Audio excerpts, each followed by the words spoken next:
အနှစ်မရှိတဲ့စကားတွေကိုနားမထောင်ဖြစ်ဖို့ကြိုးစားပါဘာပြုလို့လဲဆိုတော့ဦးဇင်းတို့လူရင်းပဲပြောမယ်အနှစ်မရှိတဲ့စကားတွေတန်ဖိုးမရှိတဲ့စကားတွေကိုနားထောင်မိရင်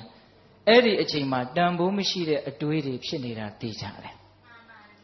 တန်ဖိုးမရှိတဲ့စိတ်ကူးတွေတန်ဖိုးမရှိတဲ့စိတ်တွေဖြစ်နေတယ်တန်ဖိုးမရှိတဲ့စိတ်တွေတန်ဖိုးမရှိတဲ့အတွေးတွေဖြစ်နေရင်အဲ့ဒီအချိန်မှာတန်ဖိုးမရှိတဲ့လူတစ်ယောက်ဖြစ်နေတာသိကြလားမှန်ပါဒီစိတ်ကလေးဒီအတွေးလေးနဲ့လူလုံနေရတာအတွေးကတန်ဖိုးမရှိဘူးစိတ်ကတန်ဖိုးမရှိဘူးဆိုအဲ့ဒီအချိန်မှာတန်ဖိုးမရှိတဲ့လူတစ်ယောက်ပေါ့ဗျ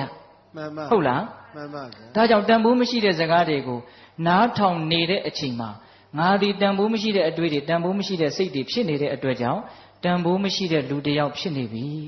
ဘဝဟာတန်ဖိုးရှိတယ်အချိန်ဟာတန်ဖိုးရှိတယ်တန်ဖိုးရှိတဲ့အချိန်တွေတန်ဖိုးရှိတဲ့ဘဝတွေခွန်အားတွေကိုတန်ဖိုးမရှိတဲ့အဖြစ်နဲ့ငါဖြုံးတိပြစ်နေတာပဲလို့ထိတ်လန့်တဲ့သဘောရှိရမယ်မြင့်မြတ်တာတွေလုံနိုင်ခွင့်ရှိနေတာကိုနှိမ့်ကြတာတွေကိုလုံနေတယ်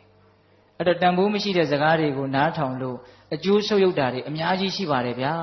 စကားနောက်လိုက်သွားပြီးတော့တခါတည်းတချို့များလိုက်ပြီးတော့ဖြည့်ရှင်းသည့်အထိမိုက်ပြတာတွေရှိတယ်နော်မှန်ပါဗျာအဲ့တော့ဦးဇင်းတို့တန်ဖိုးမရှိတဲ့စကားနဲ့ပတ်သက်ပြီးတော့အကျဉ်းတဝန်ကြီးမပြောချင်ဘူးဟုတ်လားအမြစ်ကစဖြတ်လိုက်မယ်နားမထောင်ဖြစ်အောင်ကြိုးစားပါနားထောင်ဖြစ်သွားရင်တော့အကျဲမငိမ့်ပွယ်တွေဓာခုတ်ရလက်ရှူဟုတ်လားနော်ဓာခုတ်ရလက်ရှူမိတတ်တယ်နော်စကားတွေနားထောင်ပြီးတော့ကိုယ်နဲ့ဘာမှဆိုင်ညာမဆိုင်သူများအမှုတွေတဲ့ဝင်ပါတချို့ဆိုရင်တန်ဃာရှင်းရဒီစကားဟိုပို့ဟိုစကားဒီပို့ဟာကိုကကြားထဲကနေပြီးတော့ဟိုလူကမတရားတာဒီလူကမတရားတာကို့မယ်ရှုပ်ရှက်ကိုခတ်နေတာပဲဟင်ဒကမာကြီးများကို့အလုံးနဲ့စားဝတ်နေရေးတွေနဲ့ကို့ဘဝခန္ဓာရေးတွေနဲ့ရှုပ်ရတဲ့ကြားတဲ့ဒီအနှစ်မရှိတဲ့စကားတွေကိုဖြည့်ရှင်းနေရတဲ့အရှုပ်တွေကထပ်ပြီးတော့များနေသေးတယ်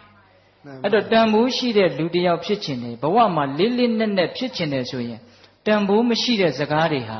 ငါရဲ့ဘဝကိုတဖြည်းဖြည်းနဲ့လှိုက်စားနေတာလို့သဘောပေါက်ပြီးတော့တတ်နိုင်သမျှနားမထောင်ဖြစ်ဖို့ကြိုးစား